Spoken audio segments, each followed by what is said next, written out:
Welcome in, have a seat. Kick back and relax, cause it's that time of the week. How's your day? Was it great?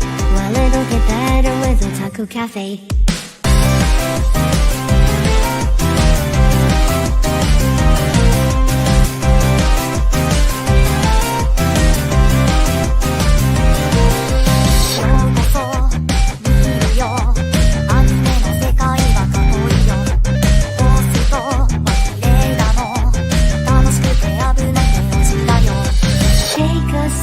Nostalgia, let the memories bloom. All these stories in my head are gonna make me go boom. Kick back and relax, turn the volume to the max, bob your head until you're dead. Yeah.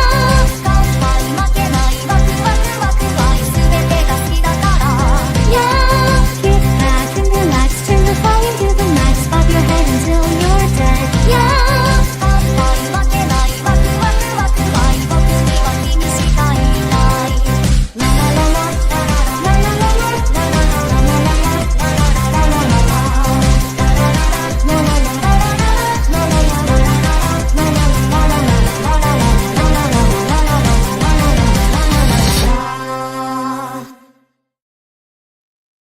Gonba, my friends, and welcome to Otaku Cafe, where we have mad scientist Shizuka solo in the MCU. We have a lot to talk about with reviews, some news, a new anime studio following to the AI, RIP. Anyway, I am Matt Yokosi, your head chef, and join me, the guy who lost his life from what, Chris? From the cuteness. You lost your life to the cuteness, Chris. Physically killed me. And I nearly died. I had a heart attack. I did die. I'm just a ghost. Also, so first Ethan dies from the hurricane, and then you. Yep. And then you from the cuteness. So it's gonna be me and Starman left. All right. So I'm gonna get a help wanted sign up. Don't worry. I'm still gonna haunt this place. All right. I hope you do. You won't get paid though. I get paid. Oh yeah, no, you get paid exposure. Oh, you're right. Like a college artist. Oh man, you're like that meme of not Andrew Garfield. Fucking Barry Allen posing over Green Arrow's grave. Yeah, exactly. That's my exposure. There you go. How about that? Even in death, you'll still provide excellent service. Yep. But as you can see, Ethan's not here again. He's busy enjoying Captain America. And so it is Chris again. So Chris, as always, thank you. Yeah, no problem. But a couple of news, and then we're gonna get right to it. A lot of new reveals. One is Shield Hero. It's official for July of this year for season 4. Yay! Ooh. Yeah, like I said, this sucks. I'm done. So we'll see what happens with that. The web manga, the guy she was interested in wasn't a guy at all. Yeah. Get an anime. I cannot wait for this one. The black-clad boy that Iowa Osawa likes is perfect. He is effortlessly nonchalant, has a sharp sense of style, and listens to the best music. Ever since the trendy Aya stumbled upon a small CD store to enjoy the rock classics her friends are not familiar with, the mysterious employee behind the counter has been on her mind. Meanwhile, the quiet and aloof Mitsuki Koga listens to a popular classmate, Aya, rave about her crush. Tormented by a nagging thought, how to tell Aya that the guy she's interested in is not a guy at all. In reality, when Mitsuki sheds her plain high school uniform, she is the one manning the counter at her Uncle Joe's CD shop. She wrestles with how to reveal her identity, but flirting with the stunning and clueless Aya is just too tempting. As music becomes their shared passion, it seems that Aya's feelings will remain unchanged even when Mitsuki's secret comes to light. I'm gonna watch this because you You said good things about it. It looks interesting. I can't wait for it. Yeah. But, next up, the light novel, The Cat and the Dragon. It's getting a TV anime. Deep in the forest where ferocious beasts and magical creatures dwell, a cat takes in an orphaned baby dragon as one of her own. So is a cat gonna be a dragon? No, the cat's gonna fuck the dragon. This is not Shrek. I wasn't even thinking that. I was thinking more of the Behemoth anime that's airing now, which is I mean happening. that too. That's sort of happening. Is it happening right now as we speak? I mean, there's a dragon who the cat kills, and after dying, the dragon reincarnates into a person and wants to fuck the cat. But I'm saying, like, is she fucking the cat as we speak, Not that I know of. or is it gonna happen? She has to wait in line. She has to wait in line. There's an elf and a dwarf who also want to. She has to wait in line. Okay. Oh, I cannot argue with that then. But outside of that, we have next up Night of the Living Cat. We got the cats for that, where it's official for summer. So we got zombie cats. I'm looking forward to that very much. I am too. It's gonna be so fucking stupid. I know, it's like it's gonna be like Zom 100 with the over the top shit. Oh yeah. So like I said, we're ready. Let's go. Moving on. My Dress Up Darling is going to conclude In March. in March, the last chapter after its 7-year run. So it's like, well, damn. Yep. But so will it end with season 2? I'm pretty sure they're going to try to condense it to season 2. I mean, yeah, they might. Yeah, it depends how they do it, but we'll see. The manga Ninja vs. Gokudo. It's got a TV anime. Since ancient times, the ninja and the yakuza have been at war, spilling blood around the world as empires rise and fall. So when, in the modern age, Shinoha, a ninja, meets Kiwami, a gangster following the path of the yakuza to Gokudo, and discovers they have common interests, the obvious assumption is that nothing good can come of it.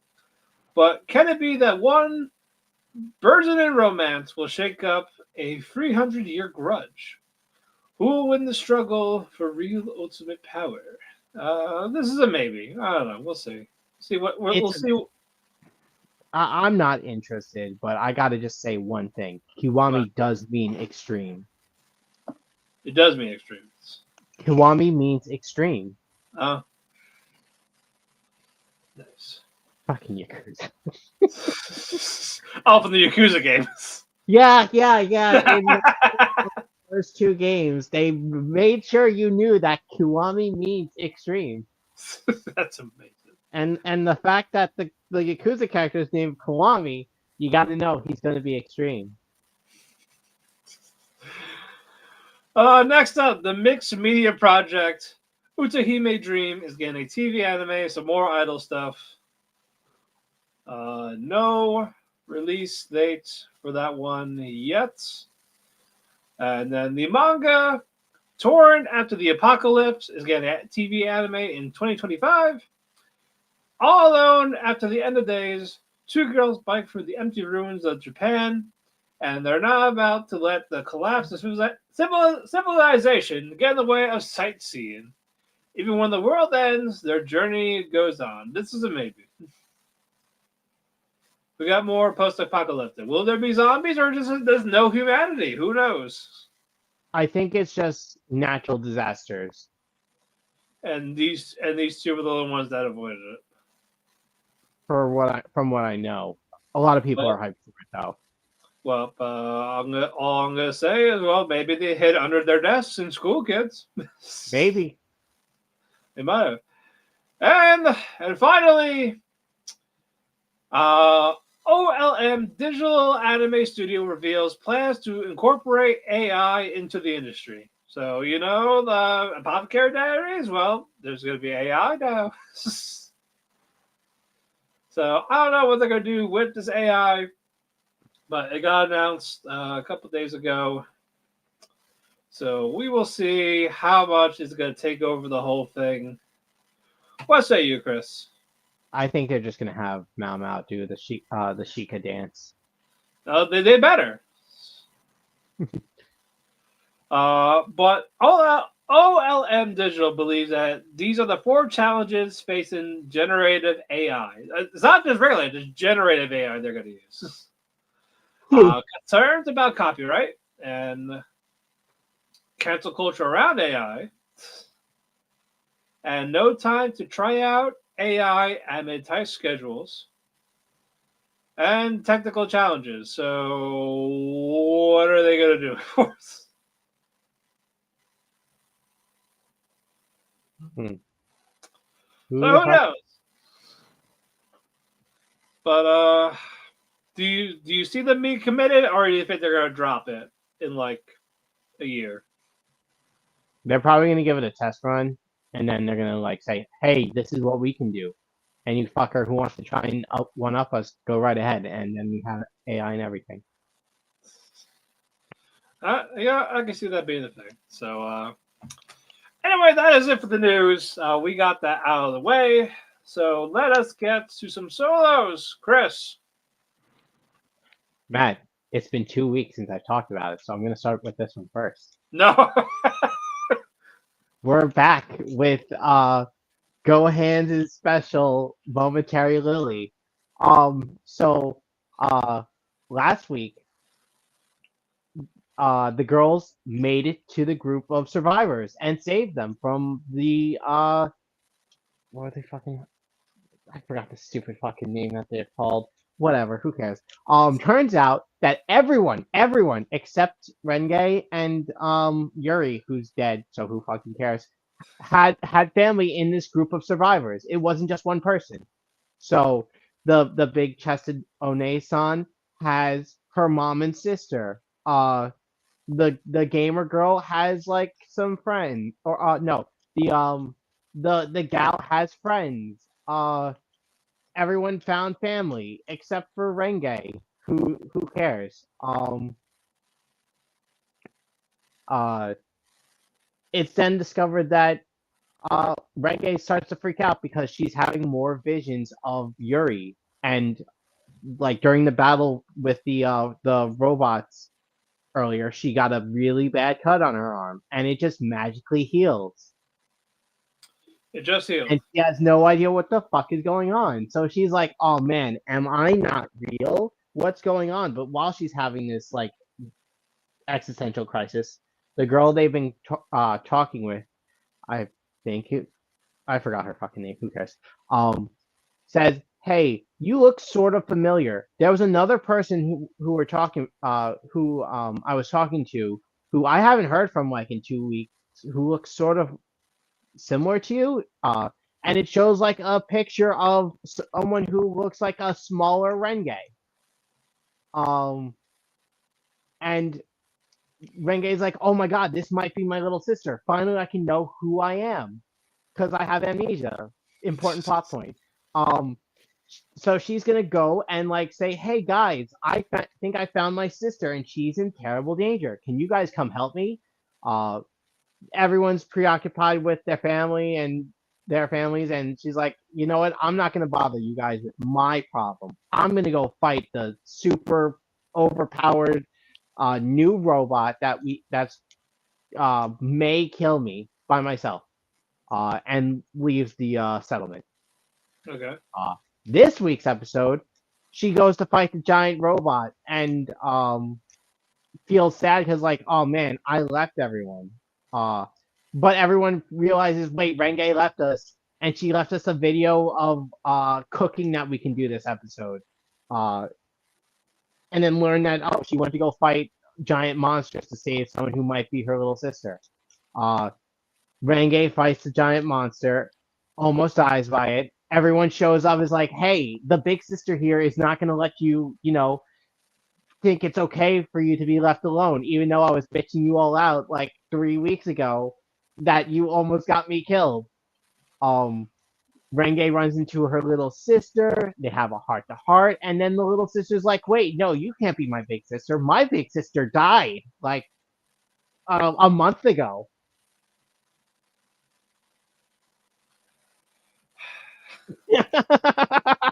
Ah, So, I'm so while you may look, act, and sound like my big sister's dead. I buried her like a month ago when she died to that giant robot that you guys just killed. And then Renge leaves with meets up with her. I'm probably having like the timeline all fucking mixed up. Whatever. That's fine. That's fine. I don't fucking care if you fuck up the timeline. I'm not that fun N word we like to say. I'm not a ningen. And that's where the episode drops. So she's not human. So you called that. I did call it. She's not one of the big scary robots. I think she was like one of the little fucking small robots that are all over the place. All those trash cleaning ones. Yes, I think she was one of those, but somehow turned into Renge. I don't fucking know. This show is the plot is so dumb, but I fucking can't not watch it. Oh my god. I'm Um, not going back. that's fine. What other shows do I have? Oh, I guess I should talk about Blue Bro. This episode of Blue Bro goes into Hajime's backstory. After his as he's fighting the one of the Blood Rishidan members, um, they start their fight. Uh, Hajime cuts at one of the dude's arm, thinking, "Oh, he's probably got a hidden weapon there." No, turns out that dude has no arm, so he doesn't have to disarm him. But he gets stabbed, and he gets a light cut that has poison in it, and he has a flashback to when he was growing up, when he had silver hair for some fucking reason. Um, his parents died to a bandit attack. This assassin dude came. The first Hajime saved him and basically taught him all he knew. Uh, Things turn out bad after he like spends years teaching him how to live, fight, and everything. Uh, they get jumped by these guys who have an out for the first Hajime. The first Hajime dies in front of Kondo, who's like, "Hey, dude, you got to take this kid. He's my son, even though he's not really my son, but he's my son, so you need to raise him." Flashback's over. Hajime gets up, despite being poisoned, tries to fight, but the poison's killing him. And right before the Blood Rishidan member goes to kill him, the dude who was with them knocks him the fuck out, takes out the dude who's trying to burn the bridge, and gives Hajime the antidote to the poison. So all is well. That ends well in that one. Uh, okay. Just pull this up so I can have my fucking list. So I can like remember what shows we need to talk about. I don't want to talk about on memory. I'll talk about Guild Receptionist. This Okay. episode of Guild Receptionist was drunk like Alina was last episode, where it started off with the fucking brain rot ED instead of the normal opening. Um, Turns out the fucking group who's been spreading around the information about the Dark God and the Secret Quest uh, are back at it again. Rurally, the healer of Silver Sword went to go confront her past and try to clear her name that she's not a filthy murderer. The dude who thinks she's a filthy murderer is going insane, doesn't want to hear a word of it. The guys he was running with, though, come and free him after they get a secret book that was sealed in the vault of the guild, which has a secret quest in it. And they plan on reviving one of the dark gods, and challenging, saying telling Silver Sword, "Hey, we're coming to go do this thing. We're gonna awaken the god. You can try to stop us, but good fucking luck." Um, uh, Silver Sword, or Jade and Alina learn what's going on. Jade's like, Jade tells Alina, "Hey, you don't have to worry about this. This is Silver Sword business. You go enjoy your festival." Because uh, because they're basically having a date, one that was briefly interrupted by a distraction, um, of some crazy dude trying to kill everyone, but Alina stopped it. Um, Everyone shows up to where the secret quest is. They fight the gang members. One of them kills himself because that's his skill. His skill is to kill himself. Um, no, seriously, he like just causes his body to explode, which is all apparently that skill does.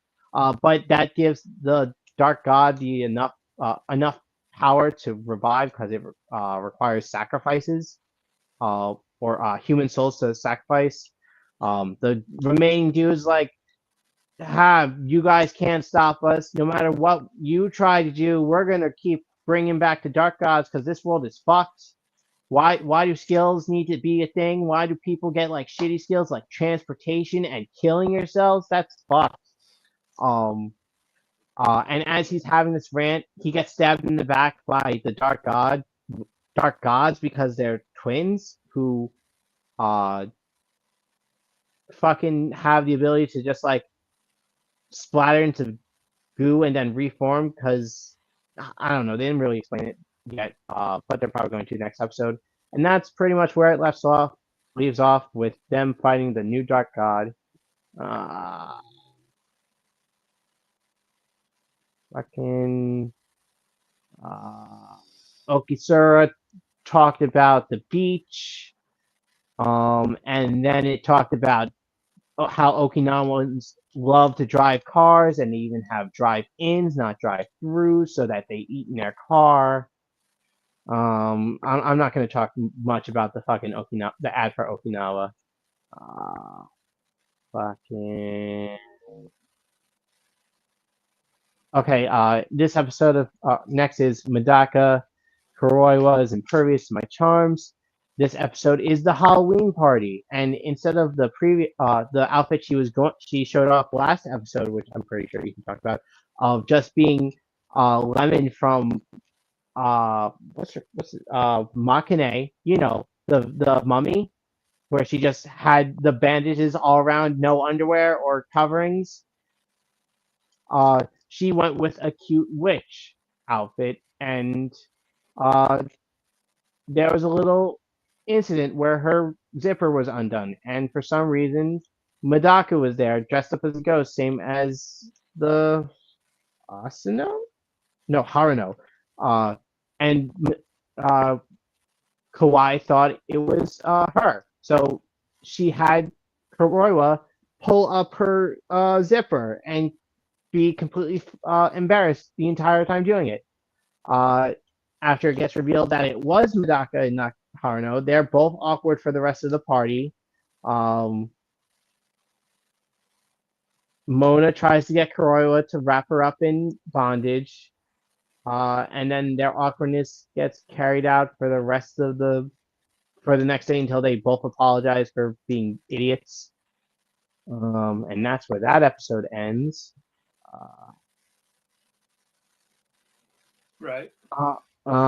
Okay, next I'm going to talk about I'm Getting Married to the Girl I Hate in My Class, which introduces the little sister, the second little sister character.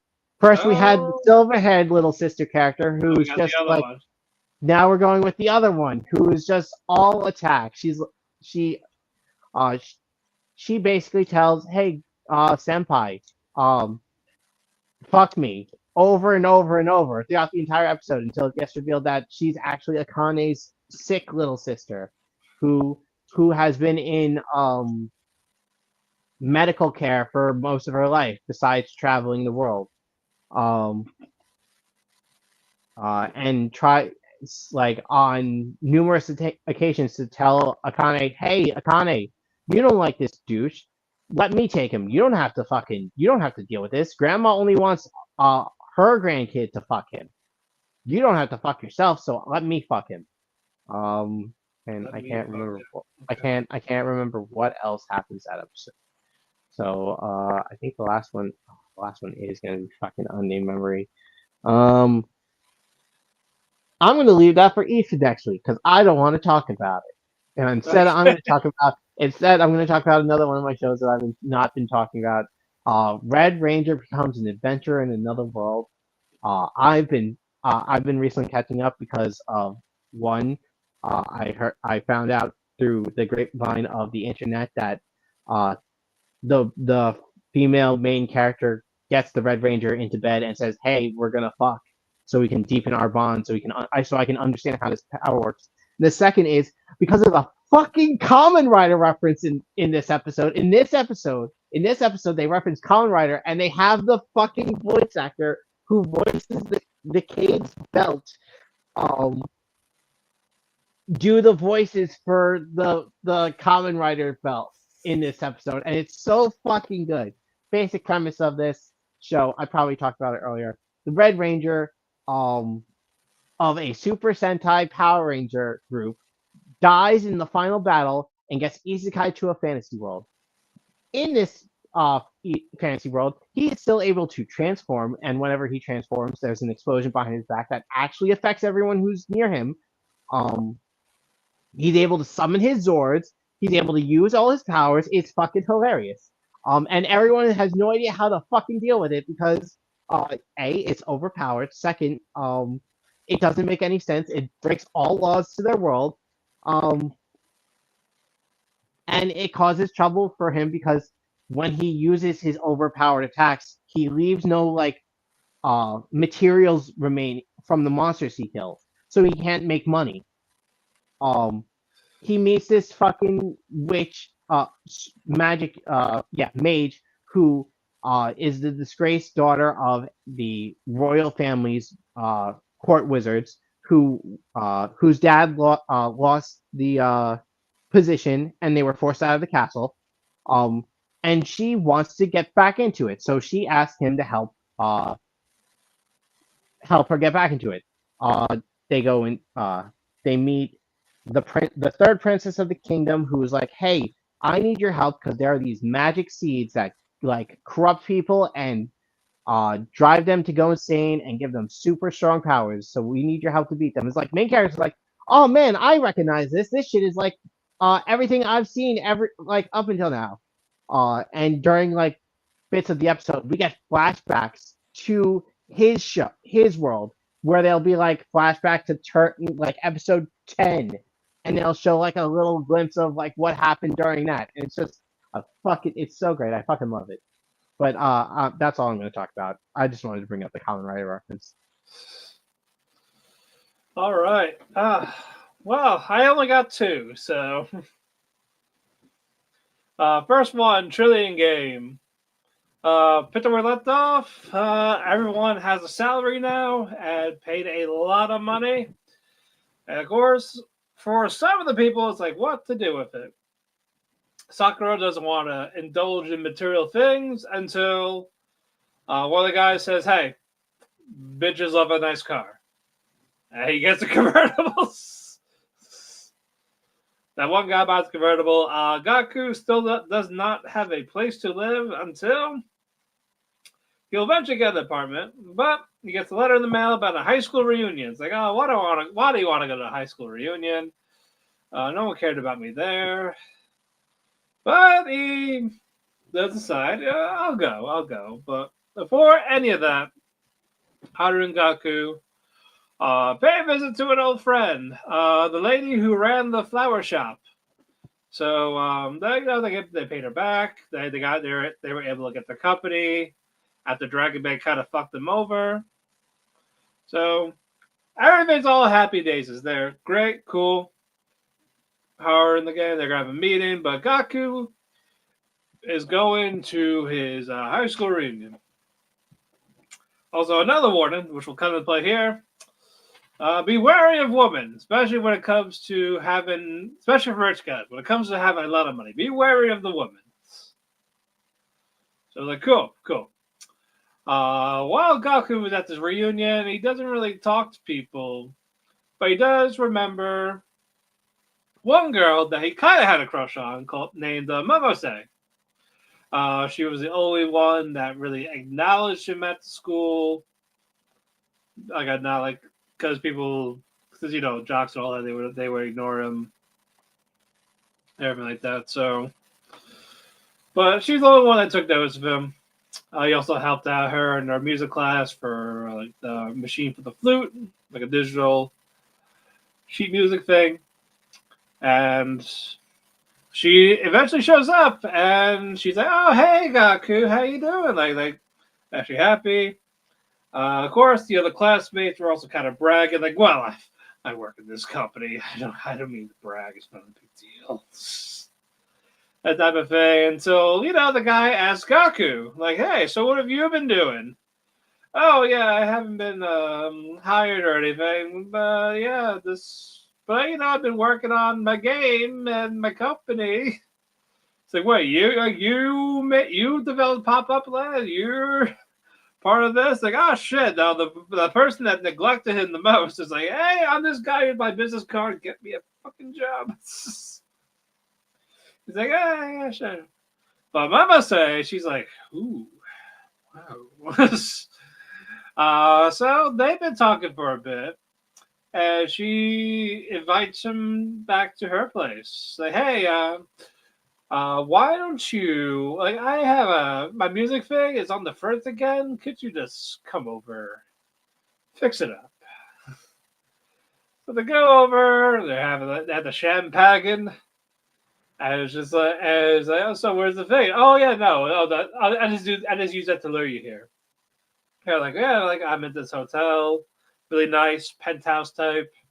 I got paid here by my work. And she has Gaku pinned on the bed, talking about, how she stopped doing music. And that, for some reason, made Gaku, while he's about to do it, just get up and leave.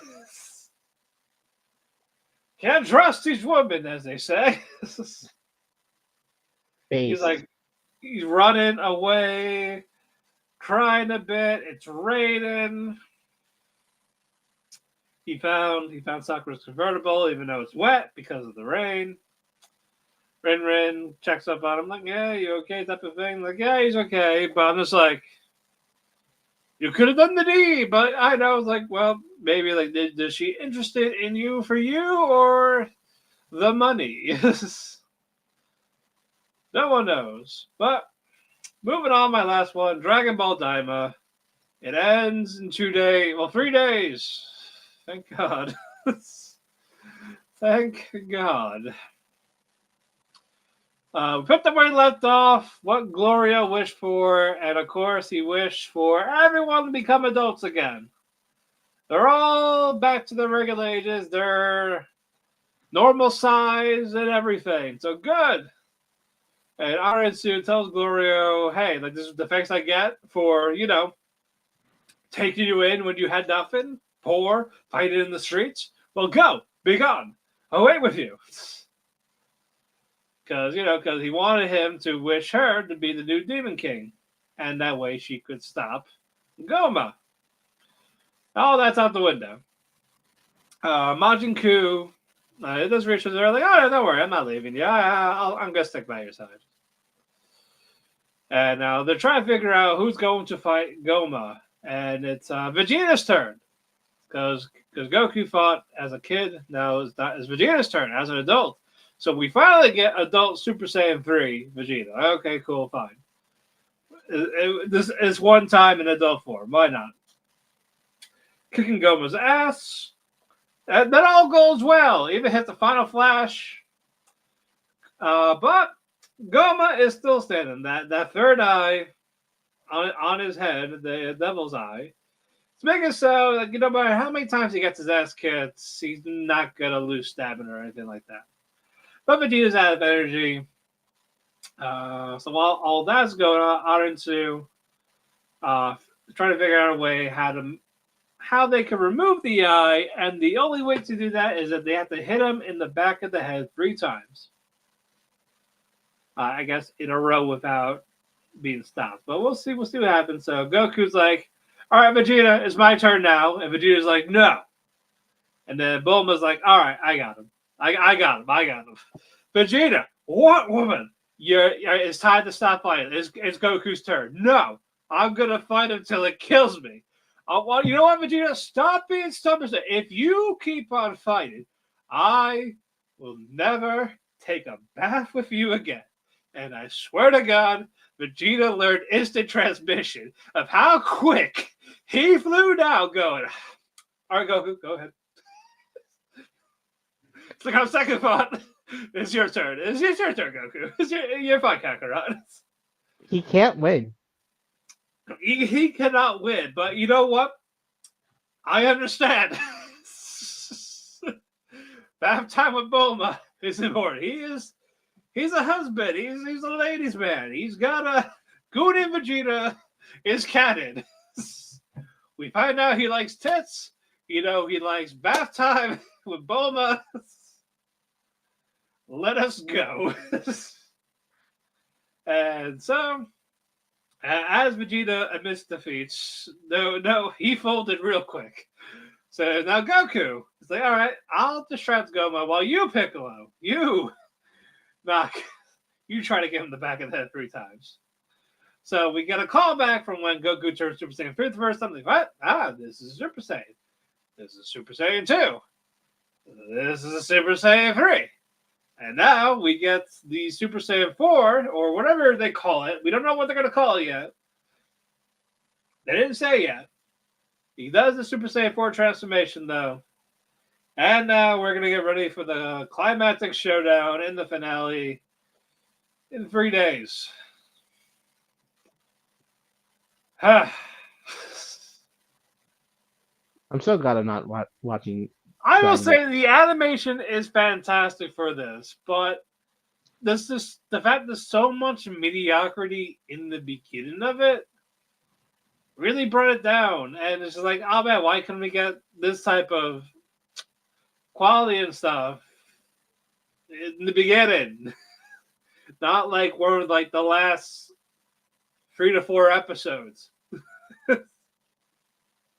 And it's just relying on the fan service at times. Like everything Toriyama wanted to do before he died. Like give Vegeta Super Saiyan 3 with the original Super Saiyan 3 design. Or actually making Super Saiyan 4 canon in some type of way. It was they don't call it Super Saiyan 4.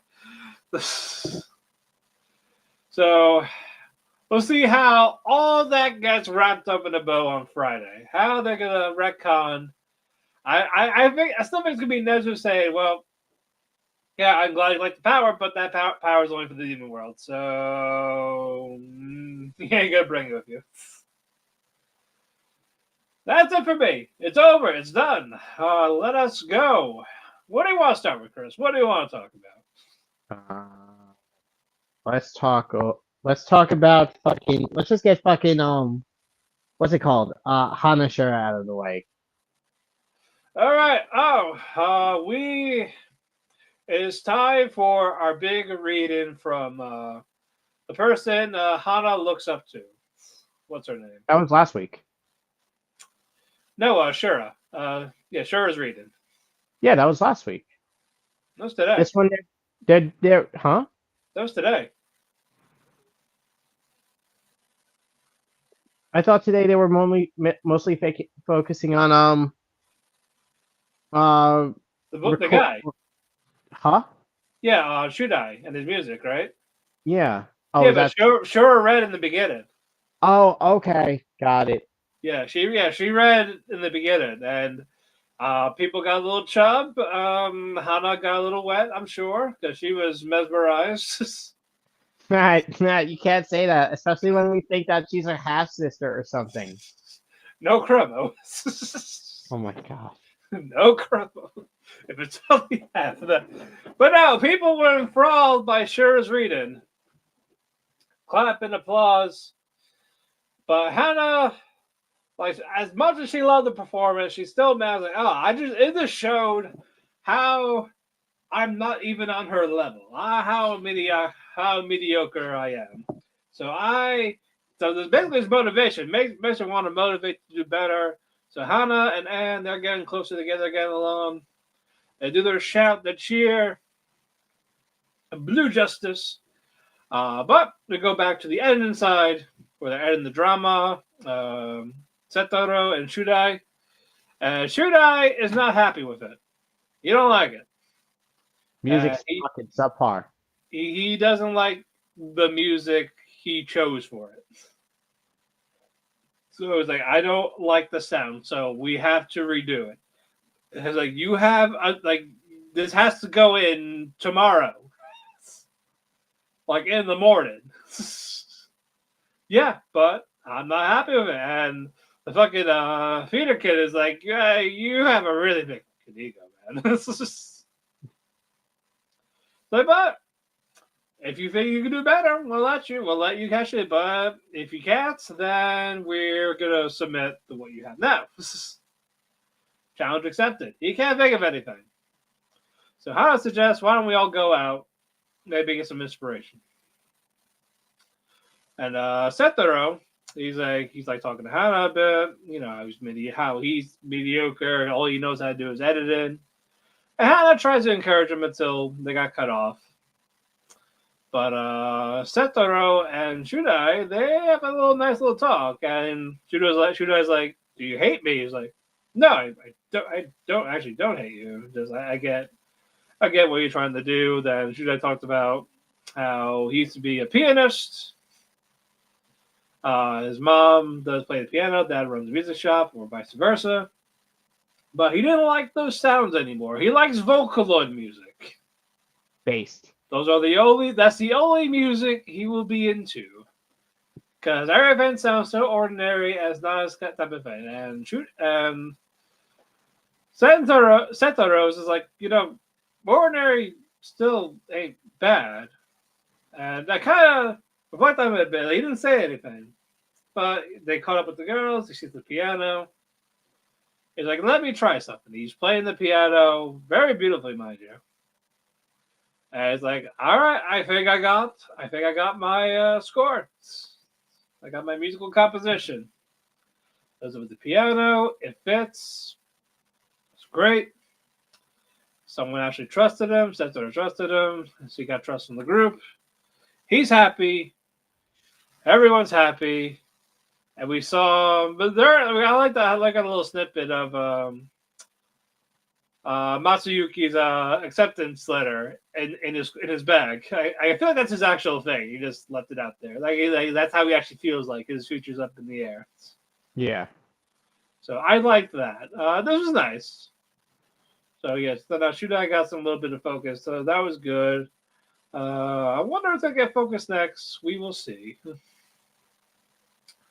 Moving on. Let us go with Tasokare Hotel. Yes, I remembered. I paid attention. Neka was talking about the idol group. All 350 members. However member they are in that idol group.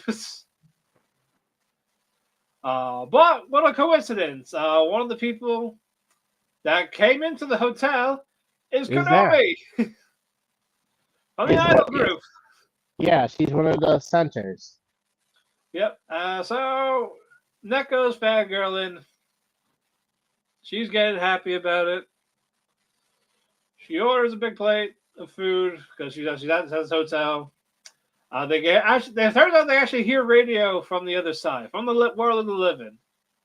They're getting upset. Like, I can't believe our idol member is dead.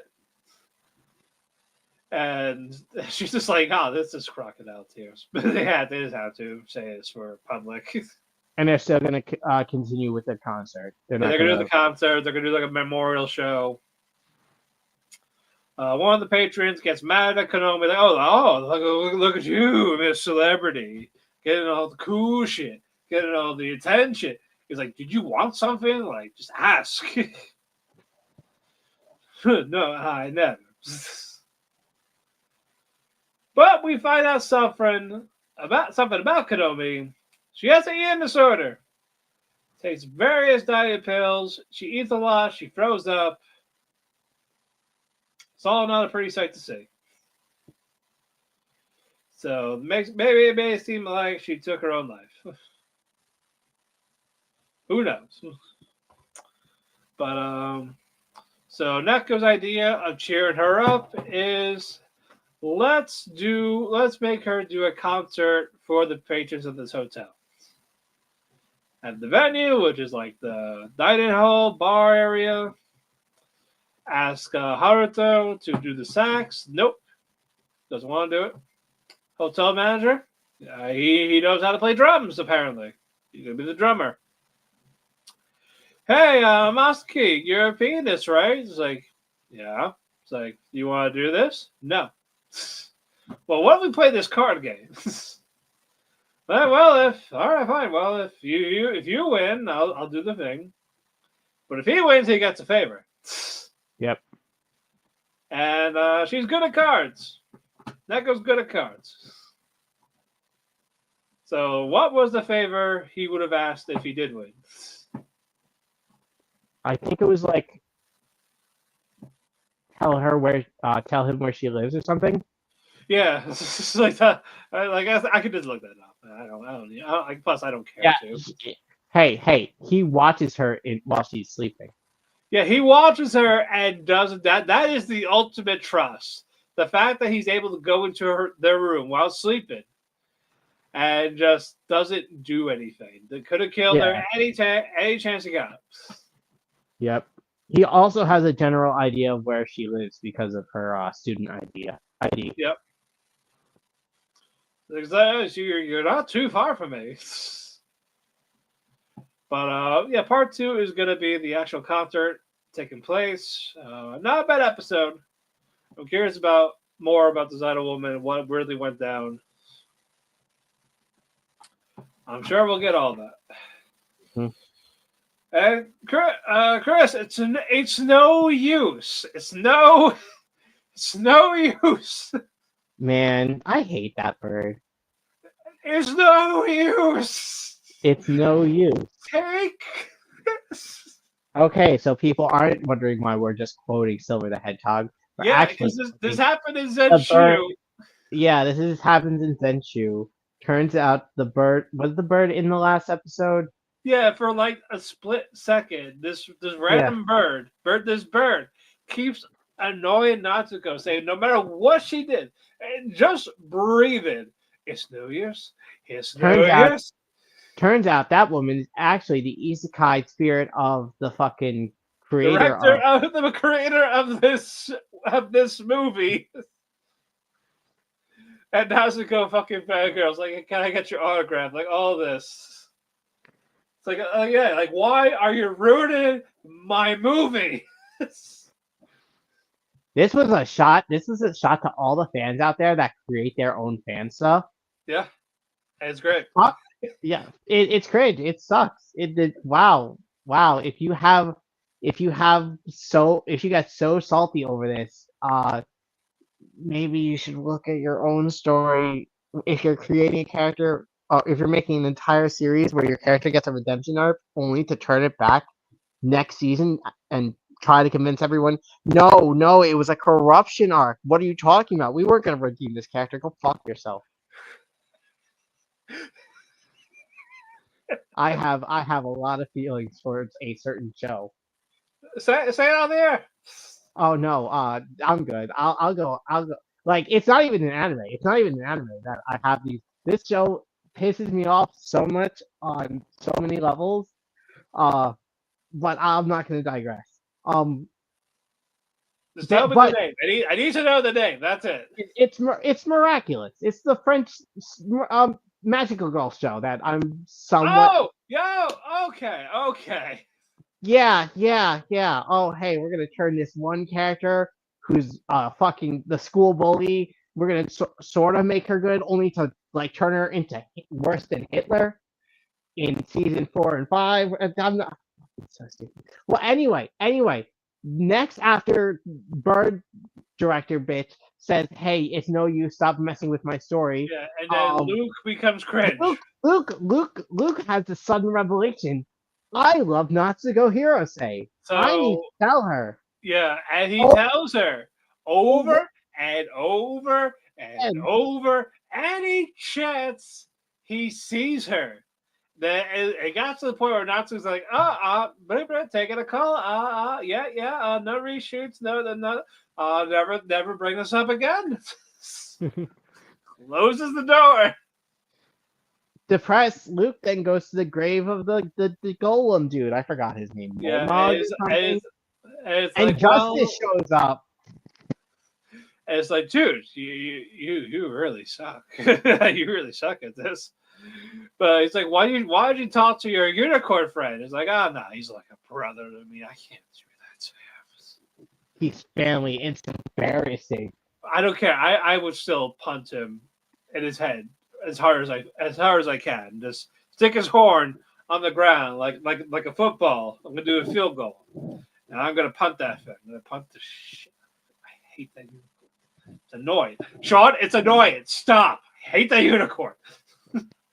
Don't care. I will fight you. But Oh yeah, Justice, basically, I know where Natsuko wants to go. You can take her here. Take her on a date. yeah. The hot spring. So they go to the hot spring. It's kind of awkward, the nakedness. But he's also kind of plays like, there's nowhere. There's the other side. There's the men's side with the boys. Talks about the real world. They talk about the creation of the spring.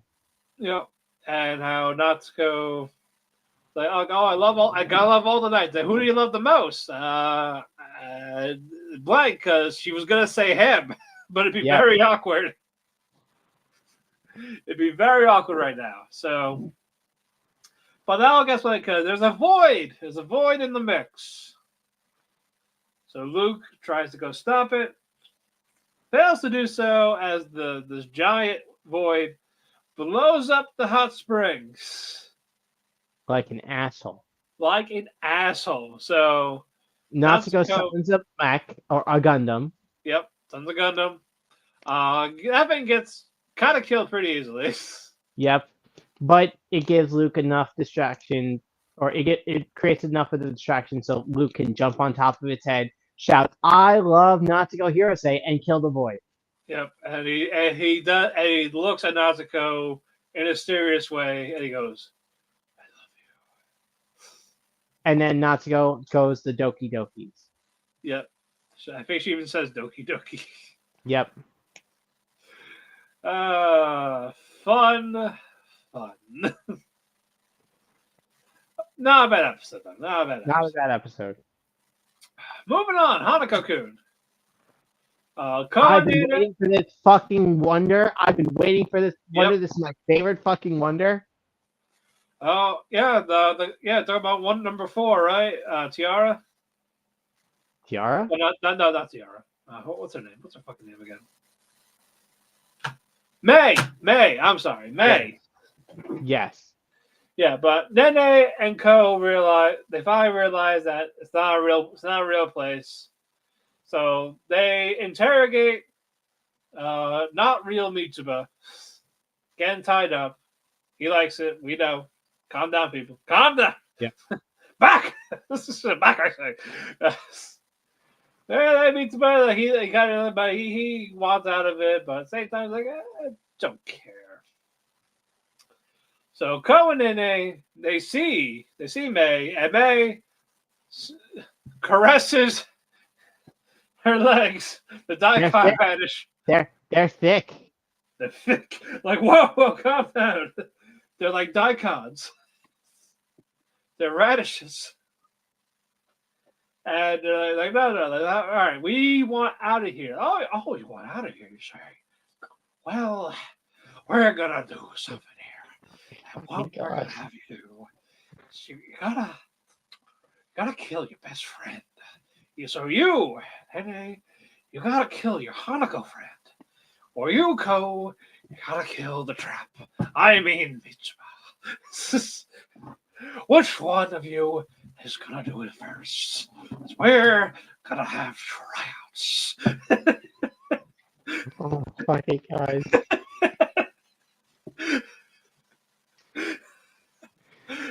crazier than usual. Anyway, Anywho, they're like, no, you're crazy. We ain't doing it. Well, then, I guess you're stuck here forever. I guess you're stuck here forever. and if you stay here long enough, you're gonna lose your memories of the outside world. Yep, like you're soon it'll be like this is your home. So Nene and Co retreat for now. And Nene sees Hanako and the brother. Yep. Hey, he's still creepy, even when he's not dead. Yeah, that's Like a fun story. jumping on his brother, kind of wrapping his legs around him. We know what he does to him at home. That's why Hanako had enough and killed him. You cannot Yep. tell me otherwise. Well, I mean, I could tell you otherwise, but I'll leave that a mystery for now. But anyway, they're going to like gaze up at the stars for the festival. As they're going to the roof, Yuki, whispers to Nene's ear, "Have fun killing them." Yep. So like, oh, you can do whatever you want. You can make it gruesome. There's a mace. You can push him off the building if you want to make it clean, kind of. Do whatever you want as long as he's dead. But Nene does not believe this method. Yeah. No way, no how. No sirree baba. But we'll see what happens with that. Next up, we are going to do Shangri-La. Before we get to another arc. Crazy. I can't believe we're having another arc this season. On top of an arc. I mean, it makes sense. I mean, do we really want to have two back-to-back finishing a season by fighting a unique monster? That's fair. But Sunraku is with the Sharkman Araba. Everyone got separated. Let's figure what what the game plan is. What's to do with this? How to find everyone, and how to handle the Kraken. Sunraku sees the city. There's like 4 pillars. And what do those do, Chris? They are pillars of sealing. Each of them have like a mini boss that seals abilities, items, skills, magic. Make it so they can't use them against the unique monster. Yes. So they have to basically sneak around. And how do you sneak around with none other than Sunraku yelling from the top of his lungs? You do it very well, especially when it helps Emil find you. Yeah, everyone at Emil is crying for help. Yep. While carrying the fucking escort kid. The captain of the ship. And then there's a giant sea creature gagging on them. The Sunraku like, why? Info: Vorpal bunnies, along with Katesif, are able to use a skill called Random Encounter, which will save them from hordes of monsters. And that is how the eel comes out of fucking nowhere. Because they revealed last episode, because of the powers of the inverse, the only 2 types of monsters here are the undead fishmen and the fucking mermaids. Yeah. They're all around. The rest of the Saiger Zero also logs out. Yeah, she has real life stuff to do, which is fair. She has to go to work. Which is fair. Yeah, she needs the money to keep playing supported. But Rust and everyone, they all eventually meet up in the middle. Sunraku kills the giant eel. Yep. They get away. So they have a game plan. So it's like they have 6 days to basically beat the unique boss. But for half of those, Sunraku will not be there because he has to go to a video game tournament. Yeah, which a lot of people, for some reason, are comparing to GGO because of the fucking GG in the beginning of it. Yep. So who knows with that? But so then we're going to take a break from the unique monster to go to a video game. Video game. Yes. So Pencil Gun, Sunraku, and Trap-kun are gonna be playing another video game. Oh man, first Nephilim Hollow, now this. Yep. Pretty much. Russ did get to see a robot, and she pretty much like started gushing from it. Yeah, from even though it was like it's totally not alive. It's sleeping. It's just sleeping. It's just sleeping. Moving on. Rurouni Kenshin. The cops so far so good. They've been stopping people. Yep. There's nothing on fire yet. It is time. It is showtime. There needs to be blood, fire, blaze of glory from Shishio's men. But since the cops are well prepared, the foot soldiers are already like they're either scared or already getting arrested. So the 10 swords were like, all right, do it ourselves. Like, hey, we were told to not kill people beneath us. Like, well, where's the fun in that? Basically.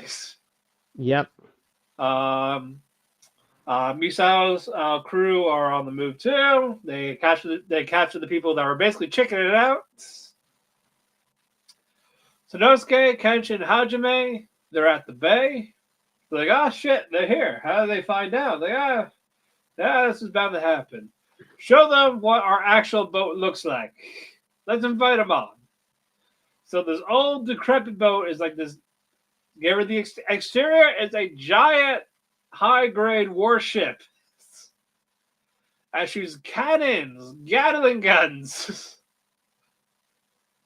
So they go, well, if Kenshin and this Hajime fellow, they can get on, then we'll let them on. And who's this guy? Some dude. It's some dude. Don't worry about him. He's just a low-level fighter. So Sanosuke's plan is let's use explosions. Explosions. And like, no, if you go in the war with those, they're gonna be defective. Let's just get on here. So Hajime, Kenshin, they're on the ship. So we're gonna have a little fun exhibition match in tomorrow's episode. Yep. And we're already getting Aoshi in the fray. Yeah, we're almost done. We got four more to go. Yep. So let's see what happens with that one. Moving on, let us go with. Let's go with Honey Lemon Soda. Show's so fucking cute. It's cute. Like we are getting to the cuteness of it. We finally found out what happened between Serena and Kai. Yep. Because, Serena's being teased again. Kai was being teased again. Like, hey, why aren't you guys together? Why'd you break up? But Uka talks to Serena. Oh, yeah, because the girls were like, hey, Serena, someone called you cute. Stop it. I didn't do anything. And it's not my problem. Like, they're going to break up because of you. If they break up, like, why do you care?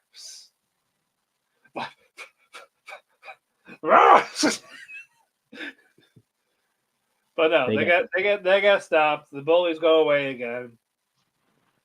Ishimori is talking to Serena. And Serena goes, well, I was kind of like you once.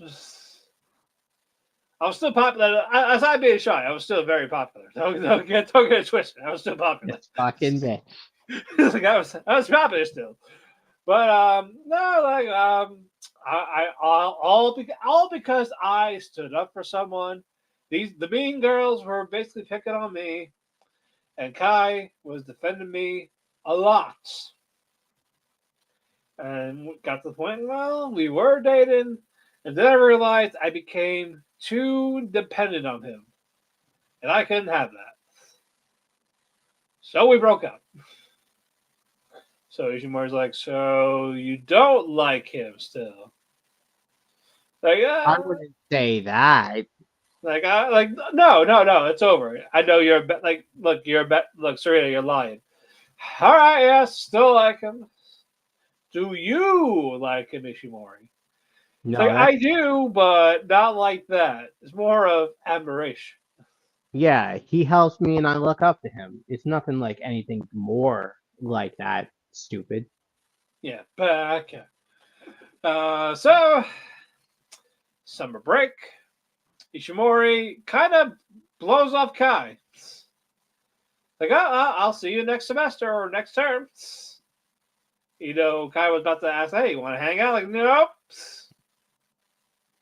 Ain't happening. Ain't not happening. But yeah, they do midterms. All that goes well.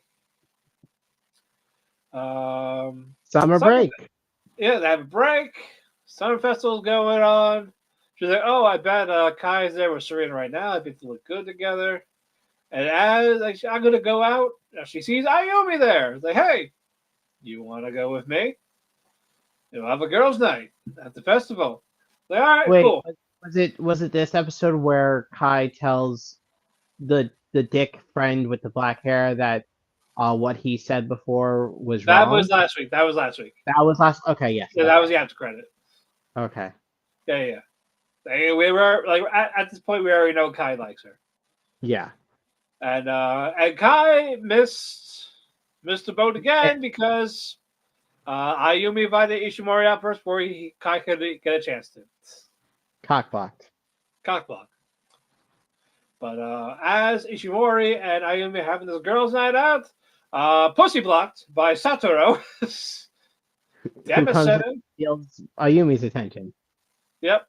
But Ishimori sees Serena is there with not Kai. Yeah. So she's like, "What? Why? You should be bumping uglies with Kai. Why with a friend?" And then she talks about, oh man, I could be with Kai, but Ishimori's there in like not a bitchy way. She's like, uh, Ishimori's there, and she totally likes him, even though she's totally lying about it, Yep. about not liking him. So Ishimori is about to leave until Kai grabs her hand, saying, "Hey, I was looking for you. I tried to hang out with you, but you left before I got a chance to." And it's like, why are you trying to let go of my hand? Like, do you want to leave? If you don't want me near you, just let go. Tell me to She get off. can't. She can't. Yeah, because her feelings are right there. Like, and she's like, I'll be right back. Hey, Serena. Hey, bitch. I You're like right. him. I You're like right. him. I was lying. I was lying. The chase is on. The Serena's like, all right, cool. Like, hey, I won't tiptoe around your feelings. That's all. It's cool. If he picks you, that's fine. So do you think Kai overheard it? Overheard Oh it. no, no, probably not. Oh, so it's not gonna be like 2.5 seduction. No, Damn, what a shame. but it's only a Uh, matter of time before they realize, like, they someone confesses. Kai is probably gonna confess. yeah, I think it would, or he'll have something slip. I don't know. We'll see how they actually do that. Yep. But speaking of a girls' night, we got another one with My Happy Marriage. Oh yeah, Yeah, because with the Emperor, right? Takahito yeah, because he's a chick, I guess. blends in. Well, Emperor. It goes where they please. Yeah.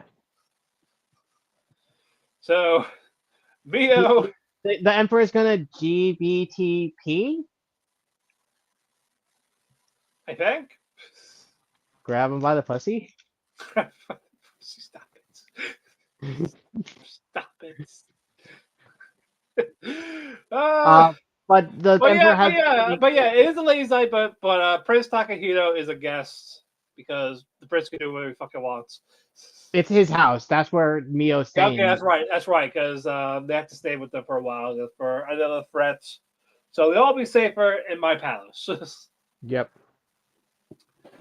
Even Kyoko's there too, but no, it's still good. Yuri, Mio, Hazuki, and Takahito. They're getting drunk. They're getting crunk, baby. Yep. And The prince. on the mirror getting drunk off her ass. Yep. But Mio cannot get drunk because She's not her allowed. husband doesn't want. Yeah, she's not allowed. Have some juice. Get one of those sippy boxes. I know that they exist there, but say yeah, have a juice box. Oh, like I was gonna be so pissed in the beginning part of it because of Megami doing triaging. It's like, what the fuck? No way triaging was a thing, and turns out it was. So I wanted to mention that because I was gonna get fucking pissed. It was made like 100 years ago by some doctor in Bonaparte's army. Right.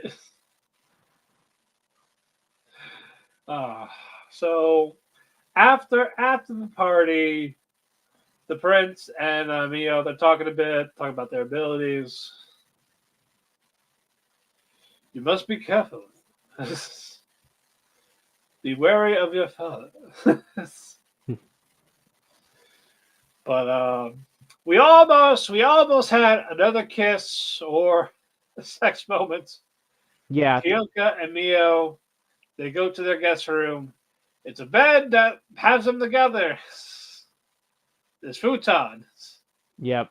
They're arguing. Oh, I'm gonna sleep on the tatami. You sleep on the futon. No, I'll sleep on the tatami. You sleep on the futon.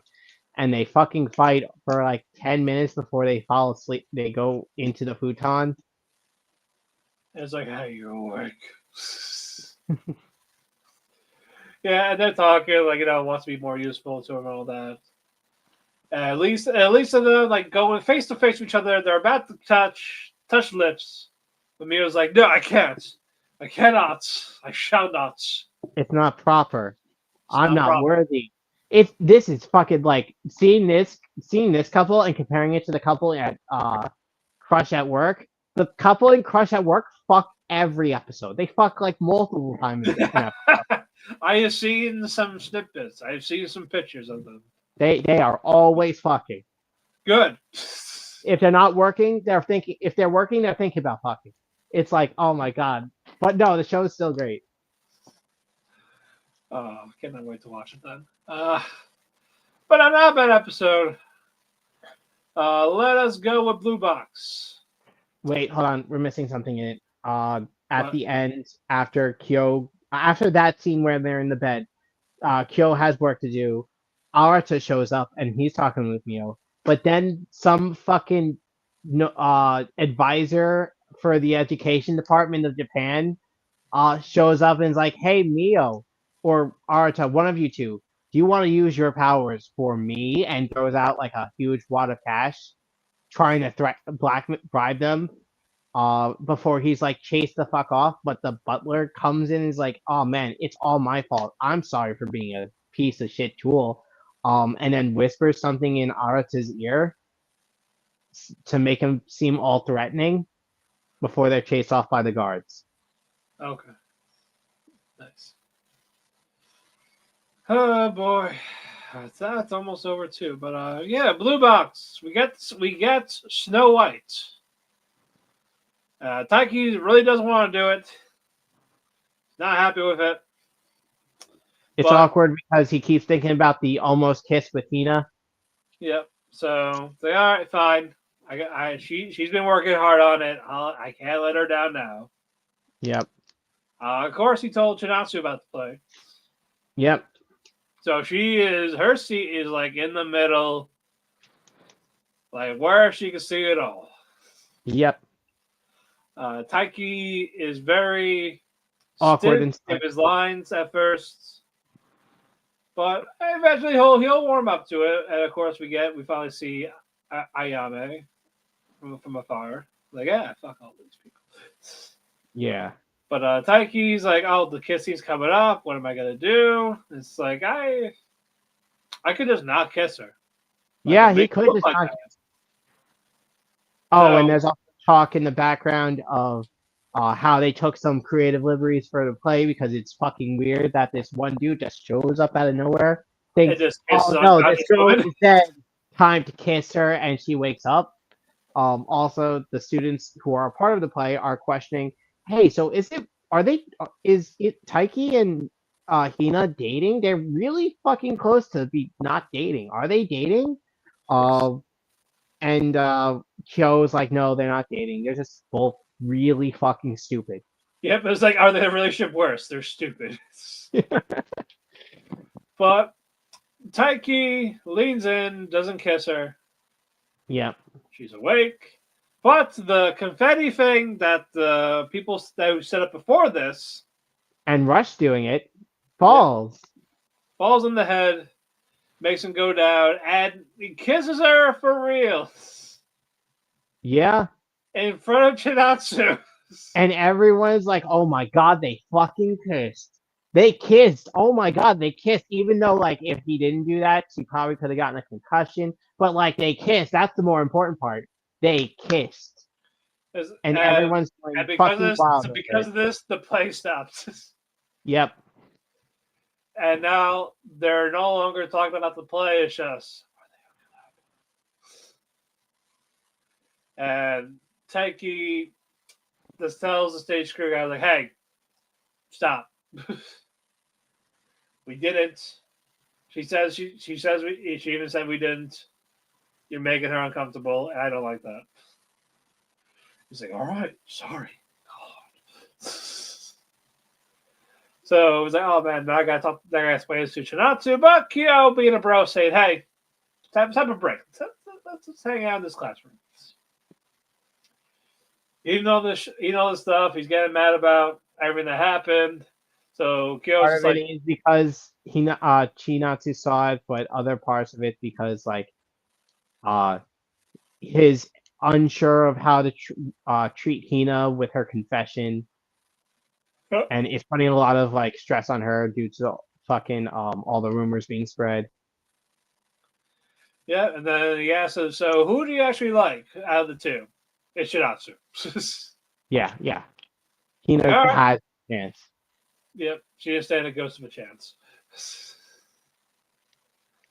But we got other people there hearing it. Karen's sister over here is like, oh, so this is it's the one that did the kiss on the stage. Like, oh, it's him. Hmm. He's going to have the worst arc of all time in these next couple of episodes. Nice. Good. Just good. Yeah, not good. No, that it's good that it's gonna suck for her. Like, good. I hope it sucks for her. I hope the worst.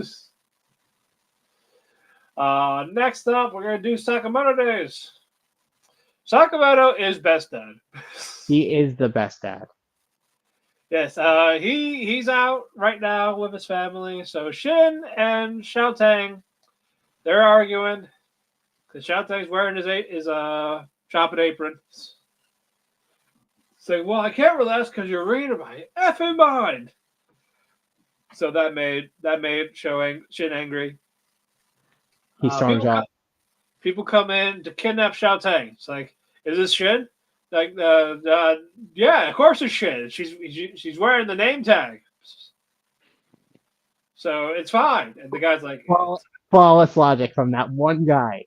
No matter how hard, he was determined. He was like on God. Yes. Like, we cannot, like, she is Shin no matter what because the boss will kill us. Yep. And Xiaotang's like, yeah, no, I'm not Shin. It's like, I told you. You didn't listen. It's like, well, your mother.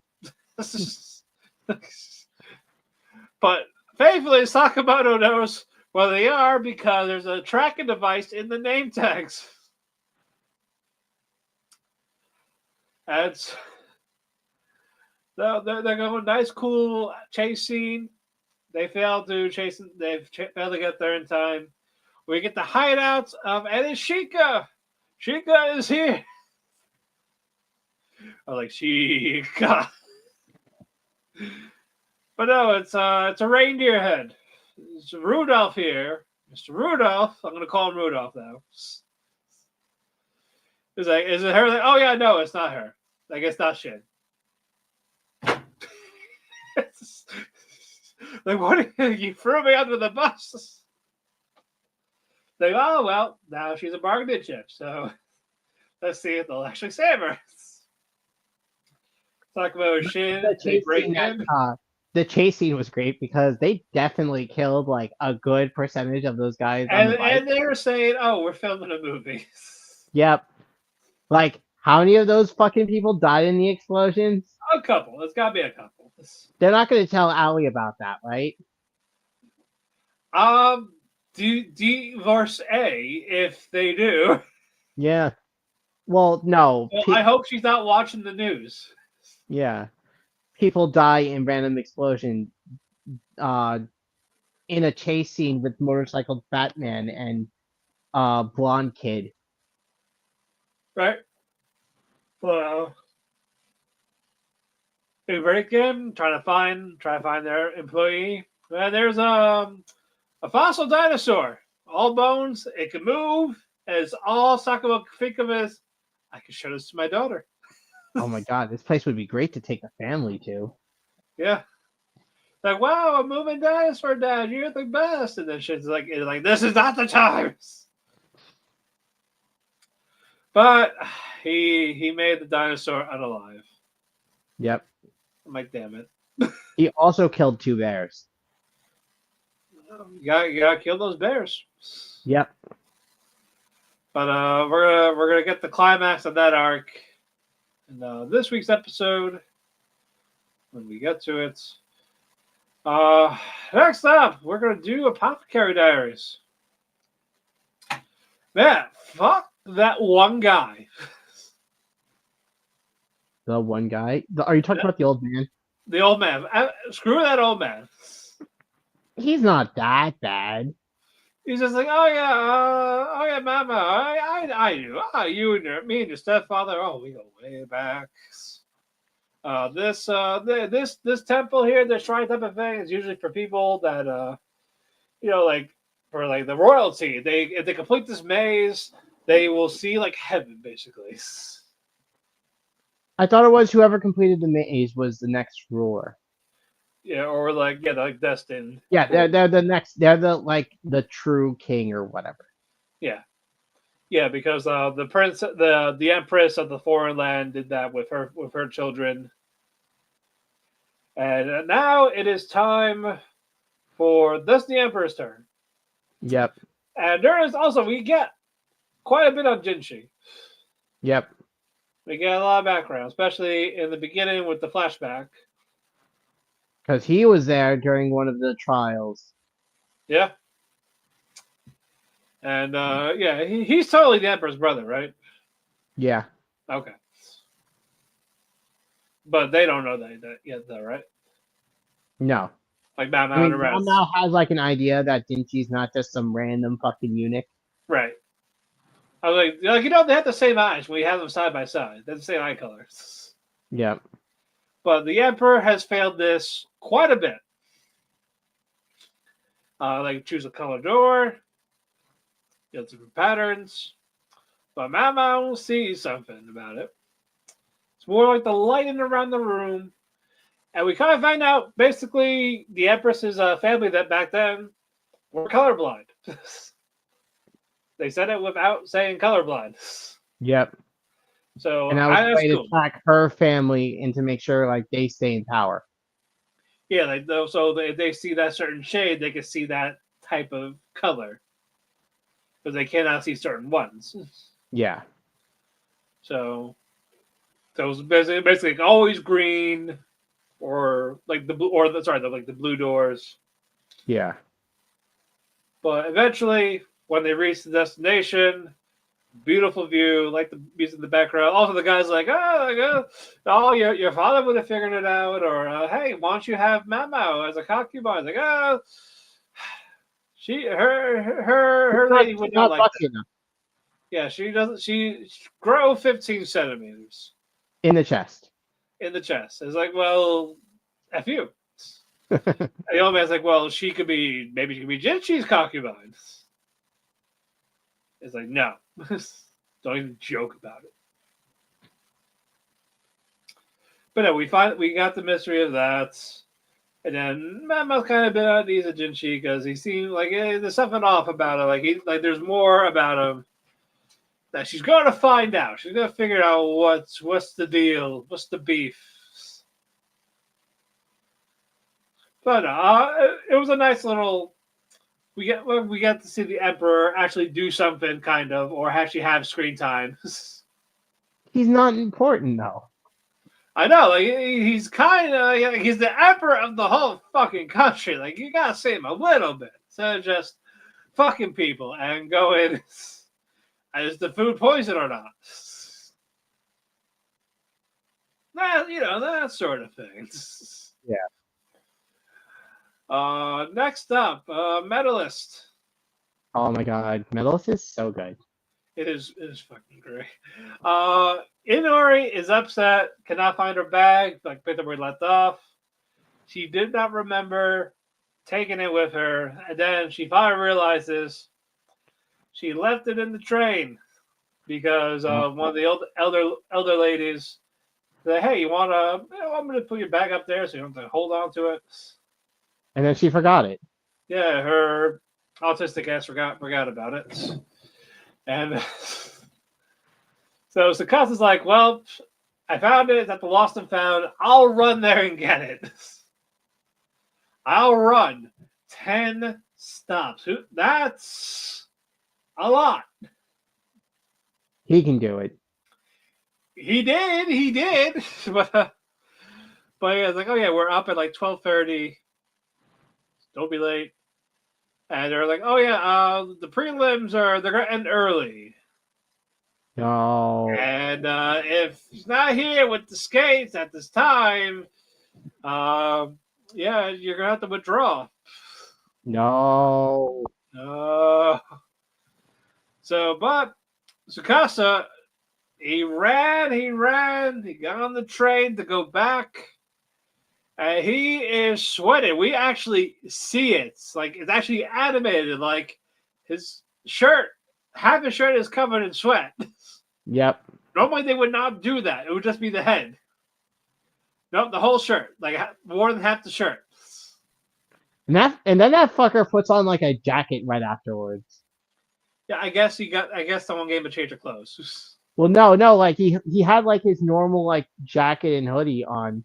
He just had, or he had like his long sleeve shirt on when he was running, but when he got back inside, he put on the jacket. I was like, the dude, just take it off and take a quick shower. Jesus. He didn't have the time. He just made it back. I meant after you signed her up. Well, I'm sure he did that. I'm sure he did then, but with that, it's time for some more skating. And I like how the guy who ran the old skating rink is there, like sitting next to Nori's mom. So why are you here? Like, oh shit, I can't tell him that. I can't tell her that I let. I got her to skate for free for worms. Say, oh yeah, I'm here for Inori. To support.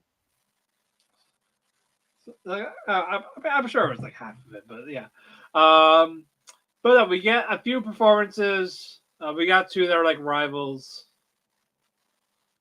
Tied for like second place. And now we're gonna it's now Inori's turn. She's nervous.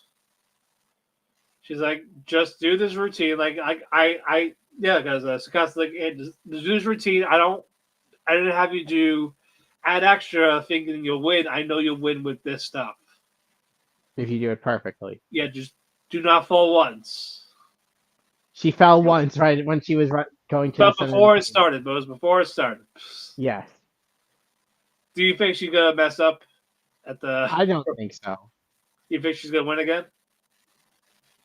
I don't know. She might. I just don't want it to be like too obvious, like she wins every single thing. She's obvious. She's not gonna win every single thing, but like I think she's gonna just like win a couple, And then when she goes against like one of the more notable characters, like the tan girl, um uh the blonde kid, uh obviously like she's not gonna reach what's her face, the one with the black hair Oh yeah, anytime. no. That'll be season 2 if we get that for sure. Uh, If she next, doesn't place first, she's gonna take second. I still see her being like top 3 Uh-huh. for sure. But no, I can't wait to see what she does this time because it was Yep. animated beautifully the first time she performed. All right, next up, ReZero. Man, this is all Priscilla for the most part. Why is everyone in the universe of ReZero fucking overpowered as fuck? Everyone's just like, oh man, I could take this hit. Yeah, at the cost of something being Well, no, something. I don't even mean just Priscilla. I mean like, what's the fucking bard? She fucking survives. Liliana, yeah. Yeah, Liliana. She survives later in the episode, getting fucking blown off of a roof. Yeah, we got that. Everyone's OP. They need Yeah, something. why is everyone OP? But a good chunk of this is Liliana's backstory. Just like, F you, family. I'm going to do my own thing. Why do the grown ups get to do whatever they want? I have a voice, damn it. Hey, she does her adventures. She got scouted out by her number one simp. What's his name? Kiritaka. Yeah, Kiritaka. Yeah, but before that, she was poor, she was starving, she was fucking on death's door. Dying of Before thirst. dying of thirst. Before she finally like found her inspiration, and it goes from there. But the fight with Raph is actually really well done. Yep. Um, Yeah, Priscilla's held it up on her own while that's going on. Liliana is doing the song. Very beautiful song. They're all snapping out of it. Raph is like, no, we're not doing this. Tries to kill Liliana by collapsing this building. Also, it's fucking hilarious how most of the dialogue in this episode, besides the flashback, is Liliana and Priscilla just fucking ruthlessly tearing Raph apart with like, oh man, Logic.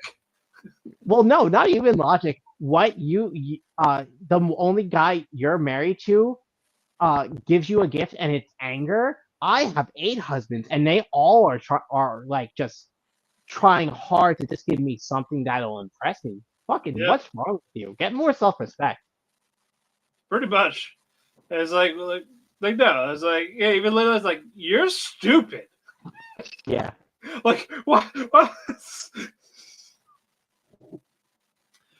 But no, Liliana did not die from that, but she landed in the water. But And Kiritaka came and saved her when she thought she was gonna die. yep. And After Priscilla sliced Sirius. She falls in the water. She ain't dead, right? She's still gonna come back up. you mean Raph? Yeah. Well, her name is Sirius. Oh, it is. Oh, Yeah. yeah. There was something she said at the end there that made it seem like she wasn't at full power to deal the finishing blow. Who? Raph or the Priscilla? Priscilla. It was like something about the sun being down. Yeah. I think that. Yeah, I think she was trying to like do her saying for the sword. Oh. But it's like, oh yeah, you've experienced pain too. And the Priscilla's like, whatever, just die alone. Cut. Down she goes. But we got an after credit with Where it goes Subaru back. Yeah. Subaru and Cornelia. It's like, oh yeah, I know your thing, like Little King. You stop time for your body. That's why you don't get wet. That's why you're invincible, type of thing. And it apparently has to do with his wives. Yep. So Emilia is going to go convince the wives to go, hey, leave him. So we'll see how that goes.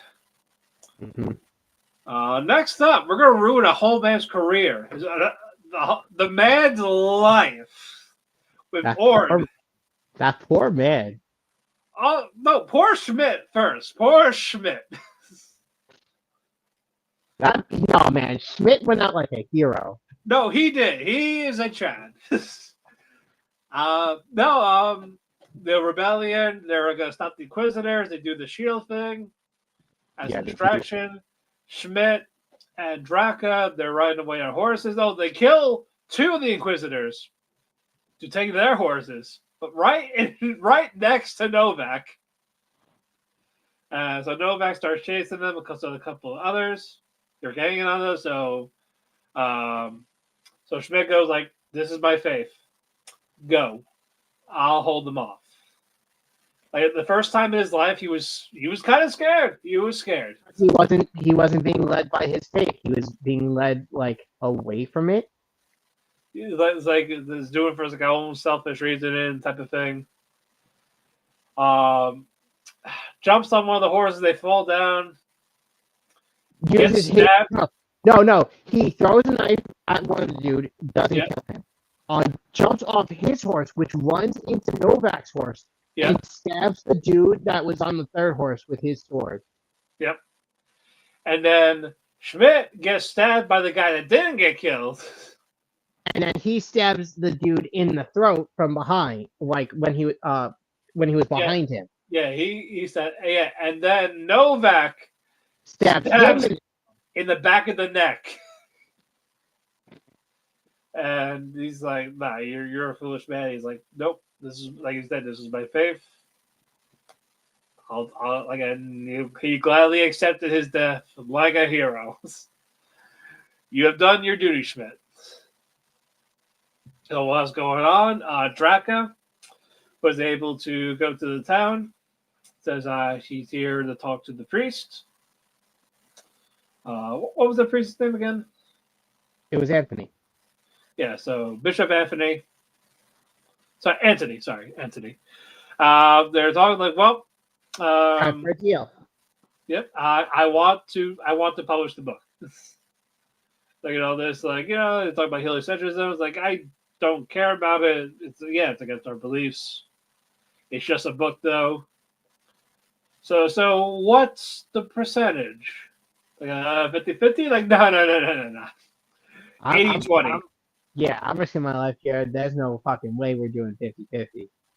Like that, no. You only get 20%. And Draka just goes. Like, this got to get done. Yep, it's okay.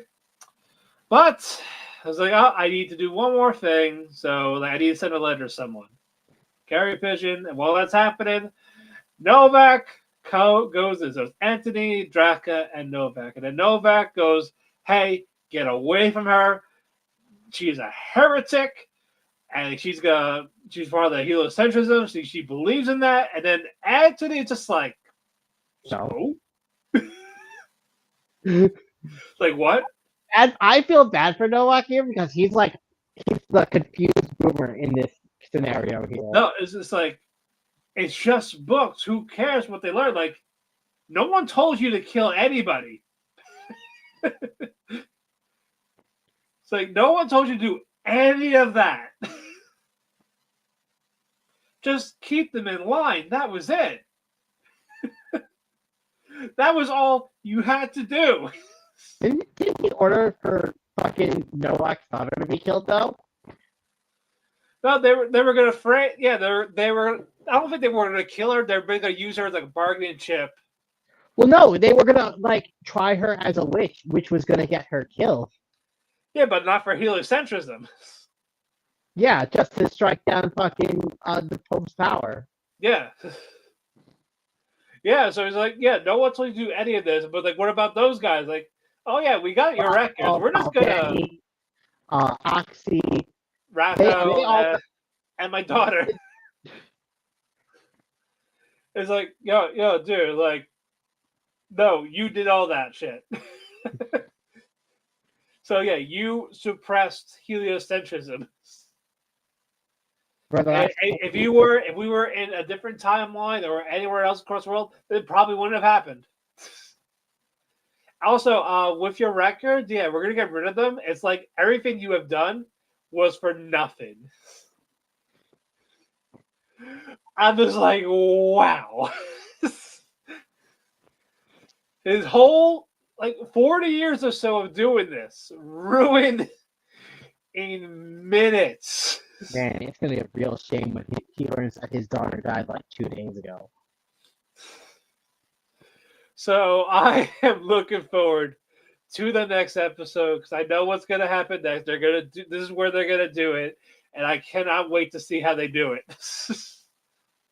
I'm gonna be so happy. It's gonna be cinema, baby. Absolute cinema. Absolute cinema. I cannot wait. But damn, fuck all of that.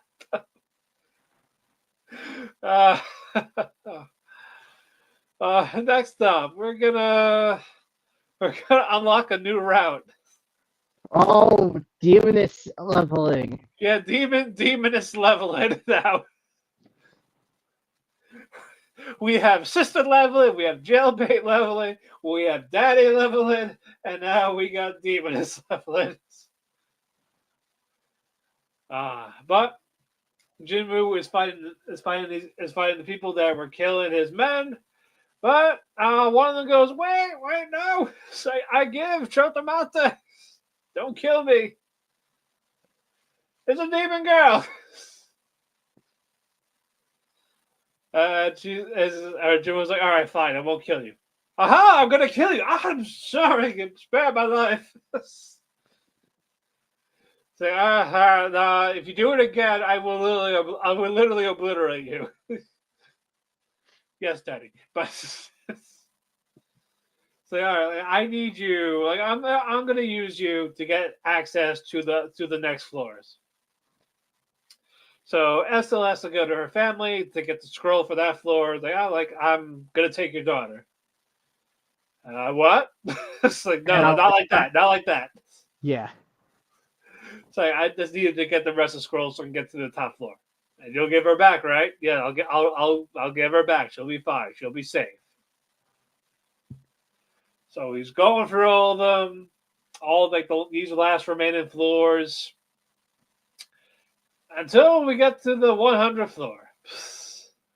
Where they take a break and he fucks her. Yes. Mission man, unlocked. it's gonna be awkward. It's gonna be awkward when his son meets her and is like, "Oh yeah, I fucked your dad too," or I mean, I call your dad daddy too. Wait, are they going to be in a relationship? I know they meet. I know she flirts with him because it's the next best thing. I don't know what their status is right now. I think it's on hiatus. Okay, but Baron, the Demon King, is here. And let me tell you, this fight is hype. But so Jinmu is just gonna, the barrier's up in the air, the cool visual with the lightning right into Wyvern. Back and forth with the animation. It's just the nameless king fight in Dark Souls 3. What was that? It's just the nameless king fight in Dark Souls 3. Yeah, basically. That's basically what it is. It is Nameless King. And it's fucking awesome. Eventually the Wyvern gets decapitated. Baron goes down. OP as hell. A lot of power. Gets rid of Jinwoo's shadows of ease. Like Tusk, you died like a couple of times now. What do you even do? He's doing his best. He is doing his best. But Jinwoo was eventually able to cut off Baron's arms, and as the final blow was, there's a giant, beautiful uppercut. It's like One Punch Man with the Deep Sea King. Punches in like lights, like shining light on him. Jinwoo has defeated Baron. That was when the episode ended, and again, all that was just awesome. It was great. I love all of this. So I was very happy with it. Next up, our co-main, the 100 girlfriends who really, really, really, really love you. Fantastic. Karaoke night. It's karaoke night after the baseball game. So everyone is singing a song. Except for Shizuka. She's singing quietly to herself. She wants to sing, but she doesn't, because it turns out the quiet ones are great singers. They can sing it. Didn't she also take the drug, the cuteness drug? I don't know. No, I think it was still on the table. Oh, okay. I thought she took. Yeah, no, I think it was still on the table. Like they needed to drink it, Oh, okay. but to like prevent her or whatever. But anyway, Rentaro goes, hey, you know what? She's okay. If you sing, awesome. I love to hear you sing. But if you don't, I'm not going to force you. So I'll be fine. Also, before all that though, are we going to get girlfriend number 10 already? They're right next to each other. No, they just walk past each other. But yeah, they're singing the season 1's ED. Yeah. But we get the song, and Shizuka is singing, and it is the cutest fucking thing ever. And they're dying by cuteness. They are literally dying by cuteness. Except for the baseball girl. Yeah, AI, she was about to, like, I need to tell Shizuka how I feel. Like, I ship Shizuka and AI. I ship them together. Well, I mean, they're already together because they're part of the family. But I'm saying, like as a side couples. Okay. But AI's like, it's too strong. So Iku's like, here, I'm gonna smack your butt with the baseball bat. It's like, all right, you know best. And reverse Uno, the defense mechanism, grabs the bat, hits Iku instead. And she fucking just instant orgasm. She Yamchas. Well, no, they all Yamcha. They all Yamcha when they hit the wall. Yep, they all get the Yamcha. The Hahari was the first one to go. Rentaro was out too. Then it was Iku. Kurumi. AI failed. Yeah. Kurosumi failed. It's now Karane and Hikari. It's like, no, we're gonna die here. It's like I need Mato saw the truth of the universe through his eyes. Yep, she saw the secrets of the universe, and then she went out. She got Yamcha. And then like, I'm gonna have babies. Like, I don't know about you're a girl. No, I mean Rento's babies. Do you hear that, Rento? Oh no. She says I'm gonna have to have your babies because Rentaro fell. It's like, but no, you're a girl. You have to have Rento's babies. But what about you? It's like I'm gonna have Rento's babies too. It's like, and then Car's like, you hear that, Rentaro? Karate wants your babies. And then she died of embarrassment. Out. So and then Hikari eventually goes. Rentaro, he gets back. I was like, I can't make her feel bad. So he eventually his body comes out and he sings with her. It's so fucking cute. And then everyone just goes flying out the wall. And then I'm gonna guess it was Rentaro Super Saiyan flying, or well, not even Super Saiyan, just flying and catching everyone. Yeah.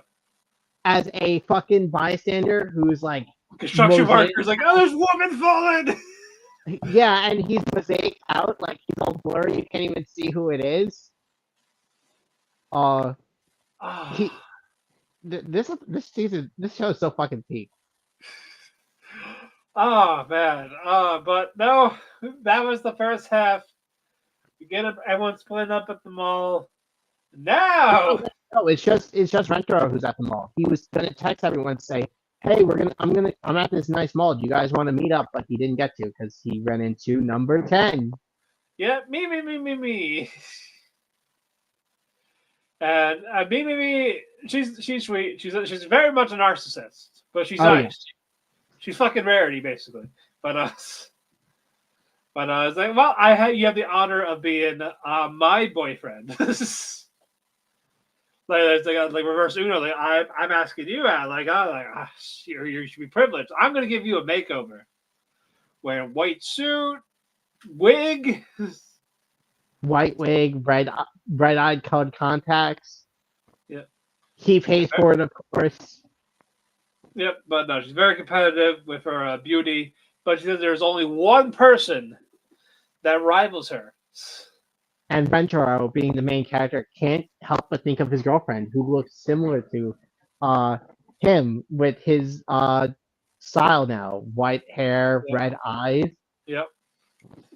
And then we get a couple of bystanders like, oh my god, I hate these hoity-toity people, and they think they're better than us type of thing. Let's teach her a lesson. Also, with me, like, yeah, she's not very like rich and all. Like, she's actually worked on like, doing jobs and all this to make herself look beautiful and all that. Like, you know what? I like that. Like, you're working towards it, and Rentaro sees that. This person throws a drink, tries to throw a drink at me, but Rentaro blocks it, and this cop goes, "Oh, you fucking what?" right away. That cop teleported over like, no, we don't do this here. Starts chasing her down. Mimi sees this like, you sacrificed your clothing for me. Like, oh yeah, it's just a jacket. Like, yeah, like, you know what? Take all that. Like, you are true beauty. Like, I love you. And then he explains that if she really does want to be his girlfriend, he's gonna be number 10 because he's got a whole family of girlfriends. It's like 10 is a beautiful number. I accept. But it doesn't last long because AI and Shizuka come in like, oh, hey, Rentaro. And then Mimi is like, oh, it's you. That I cannot be a part of this. So because of this, I challenge you to a contest. The loser leaves the harem. And all of a sudden it turns into a house moving castle. Yeah, I didn't get that part. Yeah, there's definitely references to Ghibli films. Like we have The Valley of the Wind, and Princess Mononoke. Yeah, we did get a lot of those references. Yeah, and I like how Rento's like, I am very sorry, fans who watched The 100 Girlfriends who really, really love you because I spoiled it a little bit. With that reveal. But I'll make it up to you next episode. Like, what? Oh my god. I love it. All right, finally, our main events. Dr. Stone, Science Future. Almost, the whole thing's basically backstory about Dr. Zeno and how Senku was his protege. Yeah. Because that was the reveal, like, because science is elegant. They were like, oh, that my old mentor used to say that, so I know who he is now. And we're fucked. Yeah, we're fucked basically. Basically, Senku did an experiment with Taiju when they were kids. It didn't go well, so he emailed, and even freaking NASA, and even NASA's like, there's no way this kid is real. This is totally an adult playing a prank on us. There's no way this person's 8 years old. And then Dr. Zeno was like, I'll take that challenge. And it actually gives him actual solid advice. Like, oh yeah, if you do this math equation on top of that, you're missing this, you need this, you need all this equipment. And then so Senku's like, all right, I'll go to America. And then you see Ishigami like, oh, Senku, you're here. What are you here for? I'm here for your credit card. And I'm going back. I'm flying back home. Yep. Like, he flew a day just to get a credit card. Yep. Science is legit to him, damn it. So he buys 3 million yen or so worth of equipment. So there's all this leads to them emailing each other back and forth. Taiju asked him, hey, since you're like so buddy with this NASA scientist, why don't you ask him how to build a rocket? And Senku's like, that's too fucking easy. Shut up. Yeah, I don't want to learn how to build rockets. I want to learn everything there has to do. And if I just get the answers right away, that's fucking boring. Yeah. Pretty much, yeah. And yeah, so a while's going on. Zeno was pitching a thing called like Helium 13, I think, something like that, or Helium 3. Yeah. That got rejected. It's like, nope, not good enough. But I guess Zeno and Senku lost space for a bit because I feel like they haven't talked for a while. Yeah. Senku goes to visit America again. To get a new credit card from his dad. Yep. Looks at the new rocket, and then our background here we see Zeno and Senku side by side, and they don't know it's the other.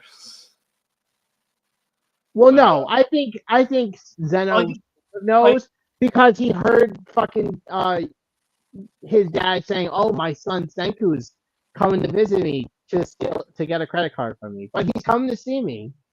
Yeah. But they don't acknowledge each other's names. Like, I feel like they knew in their head, like they knew who the other was.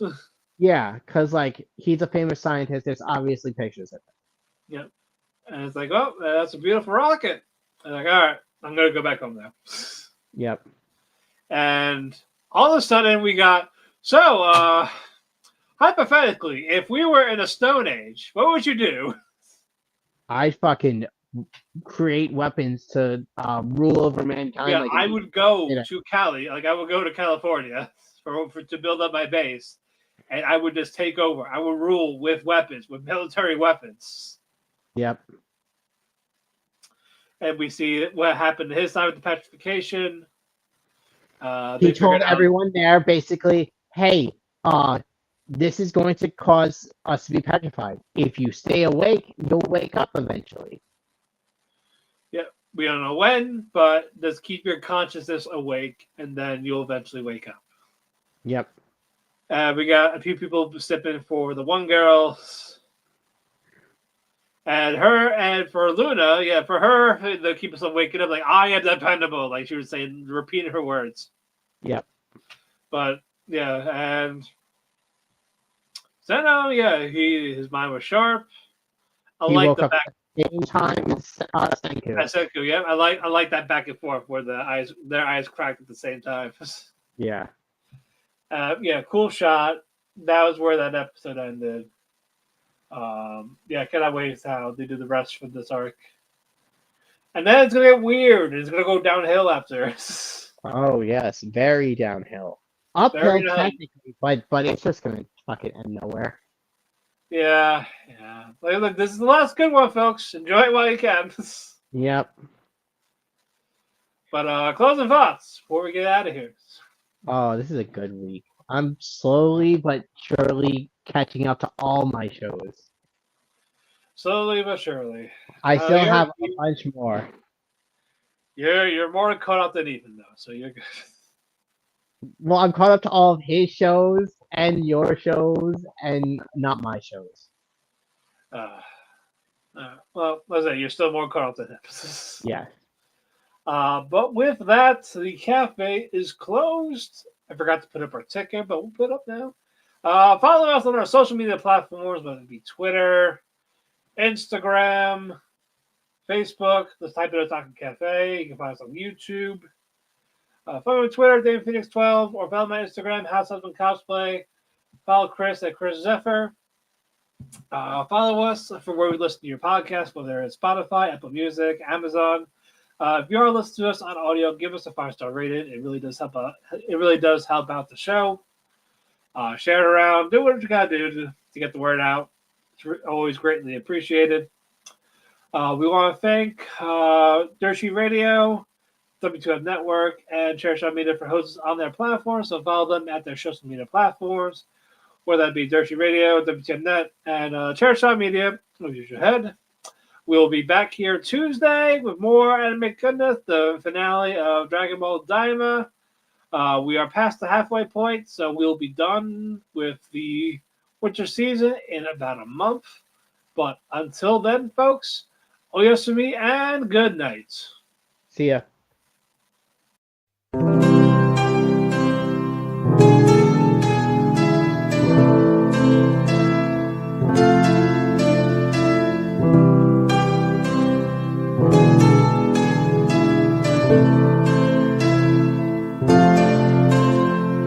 When the sun goes to sleep, I find myself in a heap because it hurts so much to be away from you. It makes my day when I get a text from you, but still I say goodbye again. Let's hope this isn't the last time that I see your face, but hey, it's fine. I know everybody needs a little space. There's no one to blame. Goodbye again. Let's hope this isn't the last time that I hear your voice, but it's your choice. I can't keep you here forever.